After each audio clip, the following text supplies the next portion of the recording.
Hi there, welcome to TECHOVER, the show on NTV that discusses all things technology. My name is Brian Jojotieno, NTV's in-house techie. Today we will be talking about a very interesting thing, and not just talking but showing you. Have you ever played a game? Have you ever seen an animation? Do you watch cartoons, for example? Are you a consumer of 2D or 3D animation?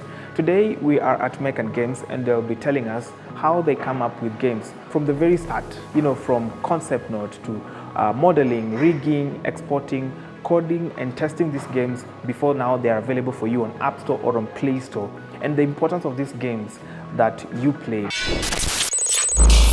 Evans Kiraguno joins me on the show. Evans, good to see you, man, after the career fair. It's good to be here. Thank you so much for having me. You are not an animator at heart. You studied tech and then got into this. What was the inspiration?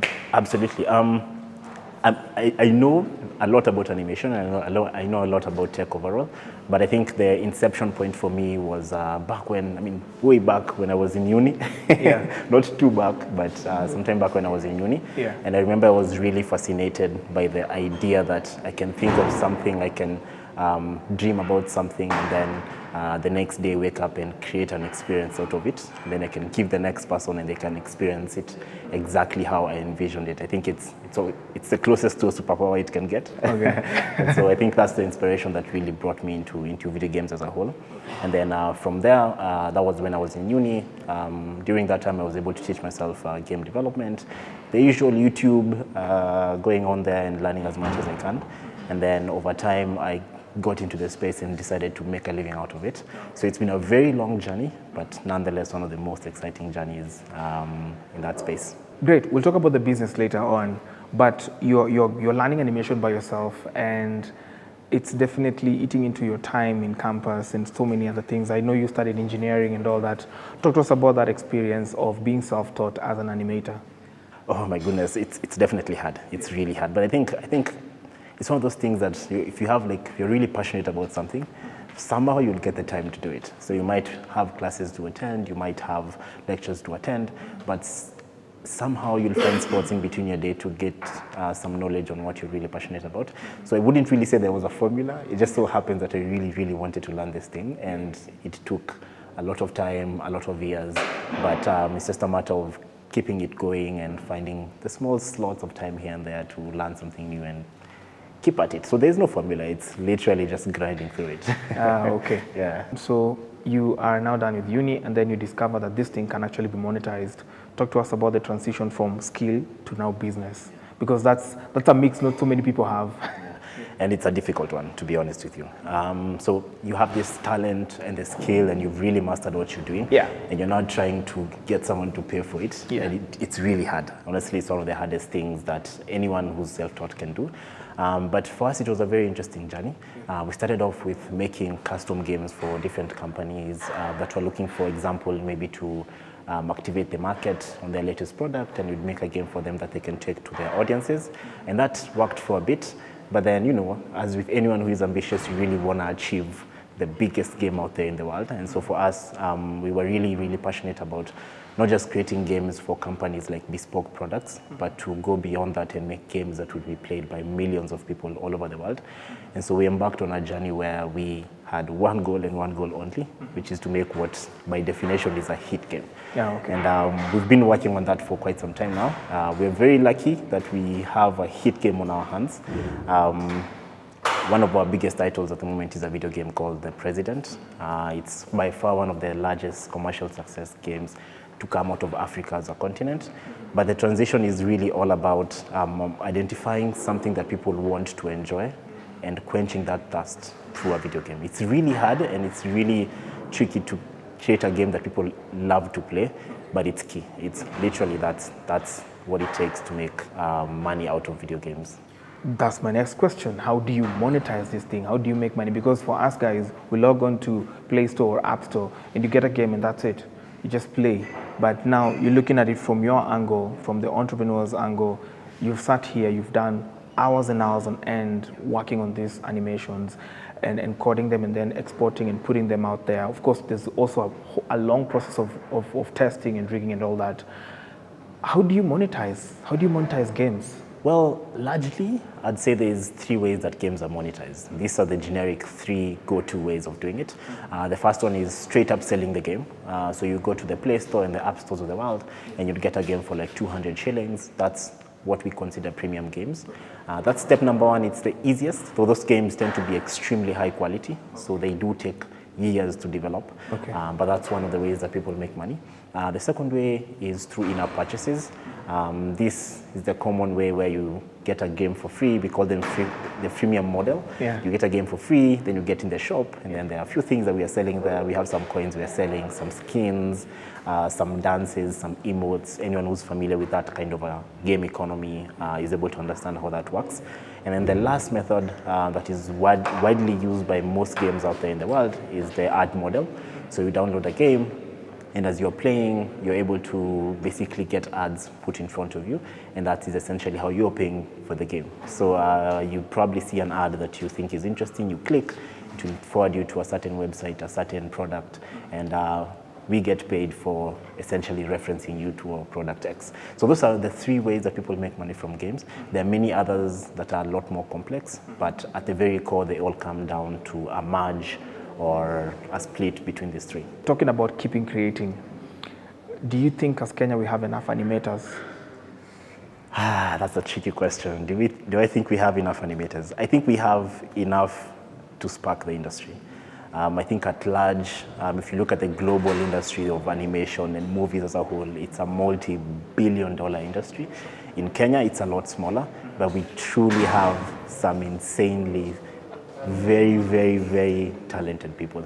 And we're now seeing schools popping up everywhere teaching people how to do animation. We have a lot of YouTube tutorials that people can go ahead and watch.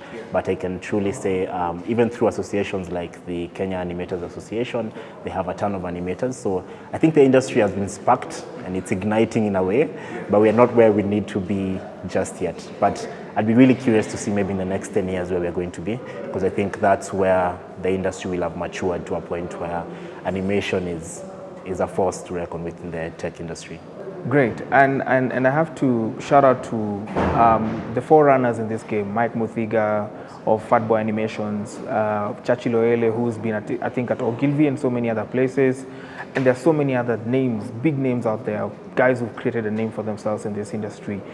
Why I'm mentioning them is because your regular animator would want to go into just creating commercials, and we've seen Mike do very well with the likes of Bogwa and those adverts that go around it. Have you ever gotten a gig or a request to do a commercial? We haven't. It's interesting. So I think our angle into the corporate scene, because that's technically like the corporate side of things, has been the bespoke games. So we've gotten some really big contracts along the lines of, hey, we are company X and we have our mascot and we want to create a game around this mascot so that we can get kids to buy our product a lot more by playing our game. And it's a very interesting merge, and it requires a very interesting way of thinking about the product, so that you can create this bespoke experience for a company. But we haven't yet dealt with an advertisement or a commercial or anything. Maybe in the future, I mean, it's something that I think I'd be very excited to get my hands on. Speaking of the future, would you also want to create a movie? I know it's hard work. I know it's a lot. That I look at Pixar animation, I look at the likes of Disney and what they come up with, and it's extremely hard. It's really, really hard putting together those keyframes to even make a 30-second animation. That's a whole day's work.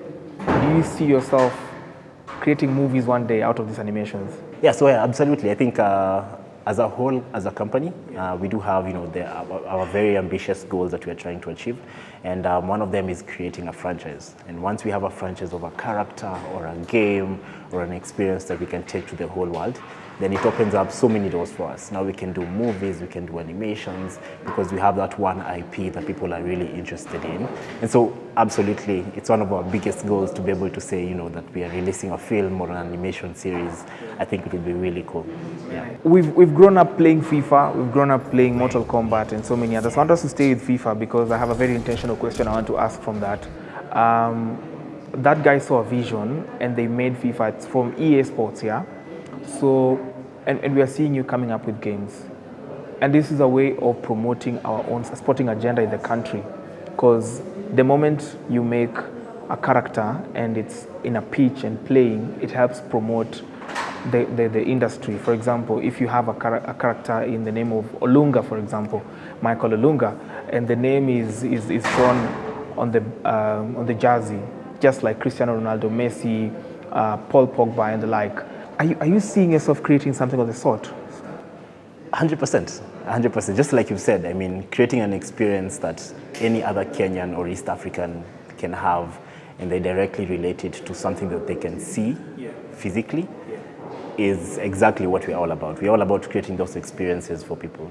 And when it comes specifically to sports, we are even at the moment testing a lot of concepts, a lot of ideas around sporting in Kenya. Sports are big in Kenya.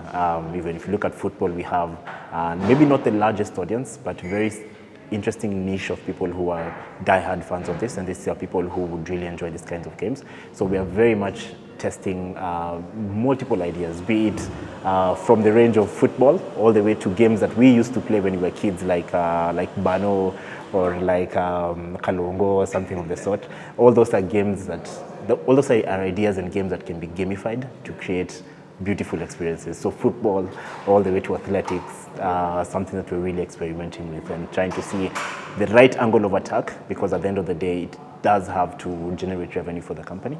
So there's a lot of research and development going into it to make sure we get it right. But we're looking into it. So maybe sometime soon we're going to have something, and hopefully the market will receive it well. So I guess with that now, it's our time to go see how to make a game. Let's go make some games inside. Let's go animate from start and then get a game out there, and we'll show you how that is important for you and for me. All right, so what's the process of coming up with a game? Well, stage number one, and the most important one when coming up with a video game, is the idea, or the concept as we like to call it, which is basically like a 2-3 statement on what the game is all about. Sure. And from this we're looking to get, if you can deduce any sense of gameplay from the idea that is there. And this is where we start. This is our very messy, but nonetheless very effective storyboard. What normally happens is I'd come up with an idea of maybe, let's say, a guy who's being chased by monsters. I'll write it up here, and then we start from here and discuss with the entire team what exactly this game will contain. We go ahead and break it down, like what are the rules that are in the game. We can have as many as 20 rules for any particular game. At this point, we're trying to tell the player what they can do, what they cannot do.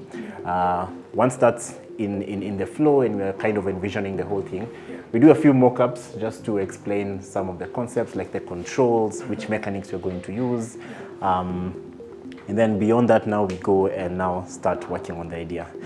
It may seem very simple, but this is where everything happens. If you get this wrong, then you don't have a game. If you get this right, you have a really big game on your hands. Okay. But yeah, it starts on the wall. Great. Yeah. Next step?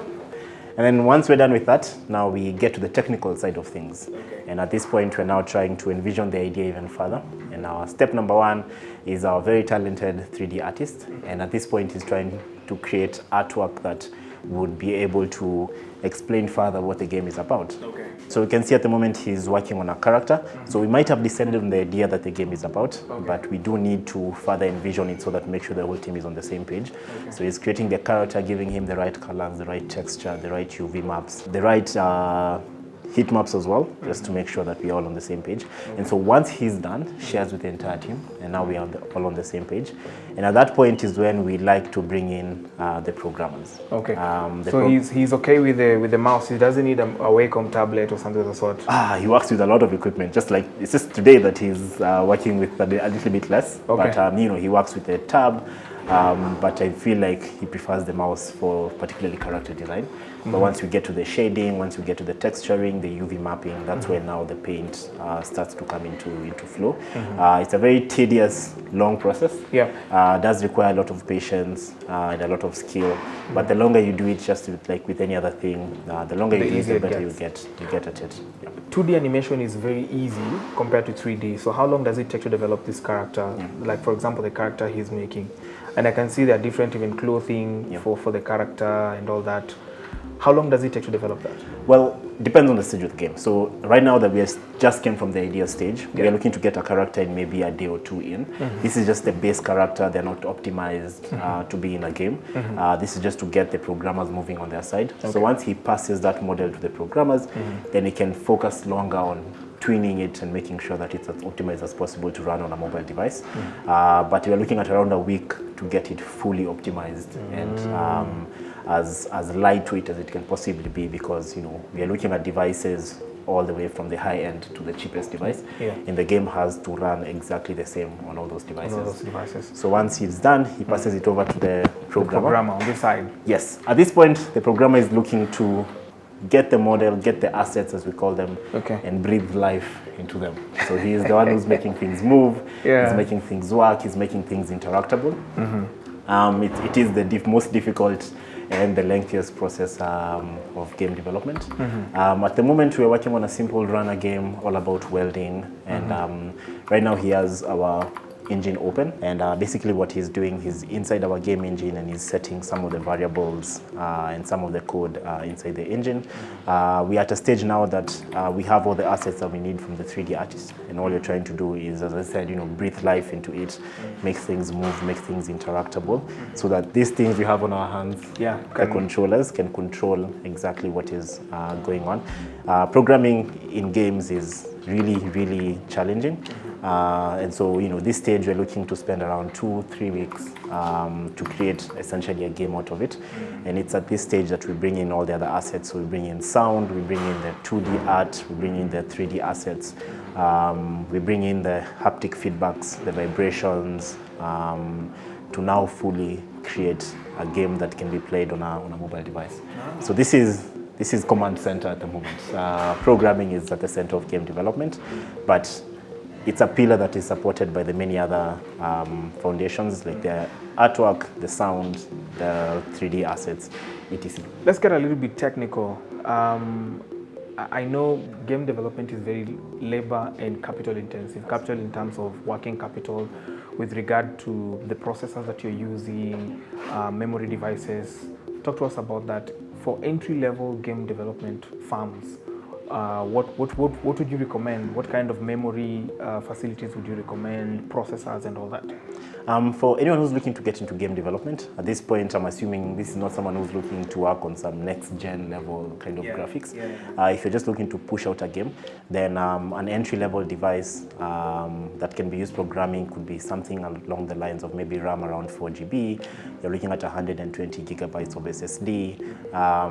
We do have some makes that tend to do really well of devices, but something to note as well is we have two major phones in the world. We have the Android devices and we have the iOS devices, all of which require different rigs to work. So if you're looking to make an iPhone game, then you probably need a MacBook. You can't do it from a Windows device. However, if you're looking to make an Android game, then you can do it from a Windows device as well as a MacBook. At the moment, our programmer is using a Mac device, simply because we're looking to get an iPhone build out of this game. So there are a lot of technicalities that goes into it, but I'd say for an entry level, anything with the bare minimum specs would work for you to push out a game. However, as you start now getting into next-gen level, next-gen graphics and everything, then it starts to get a lot more demanding. In fact, it's a lot cheaper to just host everything that you're doing on the cloud and do all the processing on the cloud instead of doing it from a device, because we can do all this work, but for us to get a build, what we essentially call the building process, could take anywhere from an hour to a couple of hours. So depends on how difficult the game is and how complex it is. Which brings me to my next question. The rendering process of these games, how long does it take to just render? And on that night, are you guys sleeping? Well, that's where unfortunately the game industry globally does have a lot of crunch. As you've said, it's very time intensive, and that's one of the reasons why it's that intense. We do have nights where we tend to stay a bit longer in the evening just to make sure that everything is good, everything is working, the build is going okay. In game development, in 3D art, it's the rendering process. Once we have that, we put it in the game, and that's where we do the build. And that can take quite some time. The average build will have a lot of errors, and so you have to keep fixing errors and trying again and again and again. But normally, I'd say for a game that doesn't have a build before, an entire day is enough for you to get it on a device. Yep. Oh, great. So after this, it's rendering, and then you test it, and then what happens? How do I play now? So once the programmer is done and we have a build that we can essentially play on a device, we immediately kick in with the optimization process, because we don't know what device you're using, but we want to make sure the game will run as smoothly as possible in your device. The optimization process will take a couple of days. This is where we're basically taking out all the code that doesn't need to be there. We're simplifying the models. We are making sure the FPS is really good. That's frames per second. And at that point, once we have everything running, then we now take it through QA. We have our own internal QA team that's going to play the game multiple times just to make sure it's good. And then once done, then we submit to the stores. So this is the Apple Store and the Google Play Store. Once it's there, it can take a couple of days for it to go live. But the moment it's live, you can get it on your device from anywhere in the world, which is pretty cool. Sounds interesting. Very, very interesting, but it's a lot of work, I can tell. Sure, it's a lot of work. So going by your rough math puts the process of developing a very, very basic game to about 1.5 to 2 months. Right about time. Yeah, that's good. That's good. That we're talking about a very basic entry-level game. Absolutely. I think so. But well polished. The idea is very basic, but the game is clean, doesn't have any bugs. It's of good quality. You're looking at around a month and a half.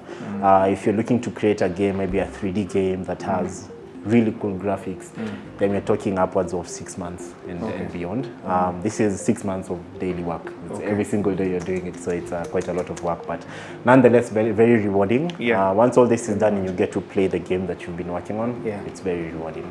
Okay, I hope you get your work-life balance well with all this. Absolutely. But do you think we are at that time in the country where we can easily convince our parents that this is a career, this is something we can actually make money from? Yeah, I think so.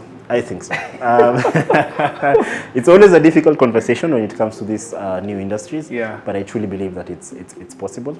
It only takes putting forward some good examples of people who are doing it and they're making a living out of it. You might get a few advices, a few strange looks, but it's keep it going, and I think they'll see that you're into it and you're really motivated, and I think it's only right that they let you do this thing that you really like. Some of your projects? We have The President, which at the moment has about 18 million downloads globally. As I mentioned, that is the largest mobile game to come out of Africa. Interestingly, last year we won Africa Game of the Year, which was really, really nice. But other than that, some notable projects we worked on. Recently, about a couple of years ago, we worked on a game called Knockout 2017. It was basically a Street Fighter kind of game where you're fighting using politicians. It was funny. It was supposed to be to have a lot of sarcasm, and it was very interesting. And beyond that, we have a ton of other games. We've made over 100 games throughout the entire scope of the company. And we're always thinking of more. Right now, once we're done here, we go back to ideation and pull out the next idea. So that's the flow. Hey, man, I can imagine. All right. Thanks, man. That's it. Very well. Now you know how to make animation. Do you want to try it yourself? It would be really good to see more animators coming up now that he's already also intimated that there aren't as many animators in the country. Time now for a very short break. When we'll be back, we'll be telling you what founders are coming up with in Startup of the Week and also end in Tech Tip of the Week.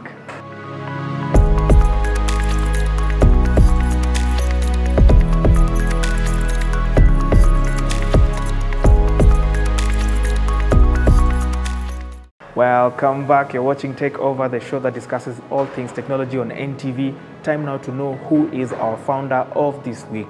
Here then is your segment, Startup of the Week.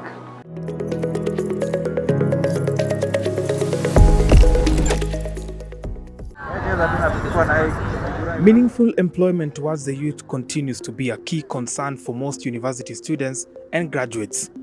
Governments alike continue to grapple with policies to boost employment opportunities for the young people. However, more recently, innovative ways of accessing short-term employment have emerged, with the future of work morphing fast into short-term jobs, gigs, and freelancing opportunities. A Kenyan innovator, engineer Hubert Manduku, saw the opportunity in short-term jobs and created Patakazi, a one-stop application for service providers to access jobs, monetize their skills, and meet real-time, on-demand clients who are ready to pay for the same. The jobs are short-term and on-the-spot market. This gig might turn out to be a permanent gig, or a day-to-day gig. Yeah. For example, I'll quickly give you an example where we have currently we have doctors who are striking. Yeah. Now these doctors, there are so many patients out here who are looking for doctors, and for me, if I get sick today, the place I'll be looking for is a clinic or a hospital. Yeah. How about we change the narrative? And now I'll take this up and look for a doctor who will come to my house and treat me, and then I can pay him outside there. Patakazi, which literally translates to Swahili's find work, was launched this year, 2024. Since launch, it has attracted 780 active service providers in 176 countries. Being a bootstrapping business, Patakazi has had to be creative with a business model that enables it to stay afloat. For sustainability of this product, we have a subscription fee which is only 200 shillings. Yeah, and the person paying the 200 shillings is the one now who's looking who's seeking to offer a service. That's the one only paying 200. Yeah, but the one who's looking for somebody to work for him, or we call him the employer, in this case, no, he doesn't pay, because eventually he's going to pay for the services that he's going to get from this other person. One of the key sign-up processes are the due diligence procedures that ascertain qualification, previous work experience, and safety of service providers for clients, since the jobs are demanded in clients' homes. If you go to the app at the settings area, you'll see the do's and don'ts. Yeah, we encourage you to go and read there. Those do's and don'ts. Yeah, understand them, how the app works.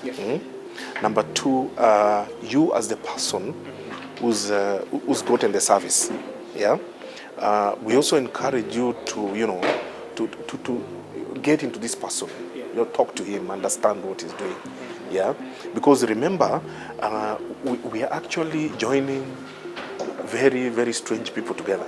Yeah, then of course at some point, once you get used to that person, then that person will be your person. One of the key challenges his business has experienced is the national addressing system that still remains in shambles and doesn't support e-commerce.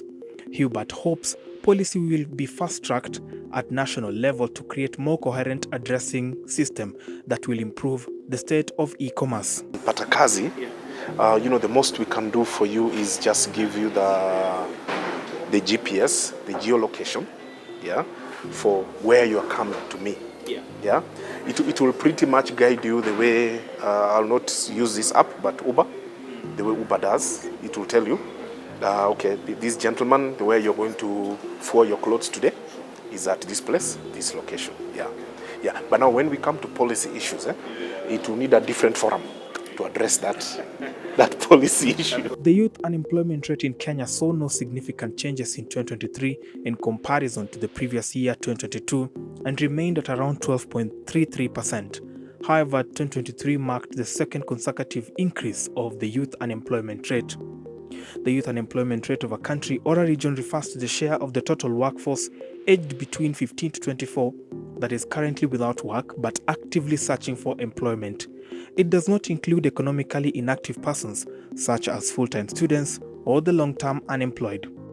Hubert and team hope to avail more opportunities to the youth through the platform that he hopes to scale to other countries and increase its footprints. And that's our startup of the week.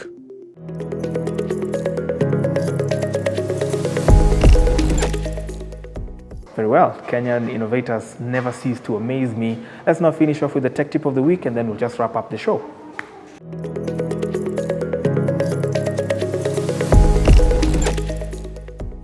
Hi guys, and welcome to this week's tech tip of the week. Today we shall be going over some keyboard shortcuts that you can use on your browser. If you'd like to close the tab that you're currently in, hold Ctrl plus W. If you'd like to highlight the link on the website, hold Ctrl plus L. If you'd like to open a new tab, hold Ctrl plus T. And if you accidentally close a tab, you can restore it by holding Ctrl, Shift plus T. That's it for this week. See you in the next one.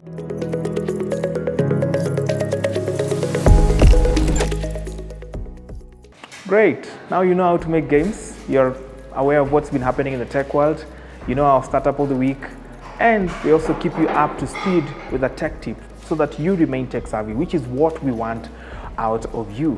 A fair point to leave the show at. My name is Brian Otieno. Always a pleasure hosting you. Remember, Takeover now is on the first 3 weeks of the month, and the last month is for EdTech Mondays. Until next time, see you, and may tech live forever.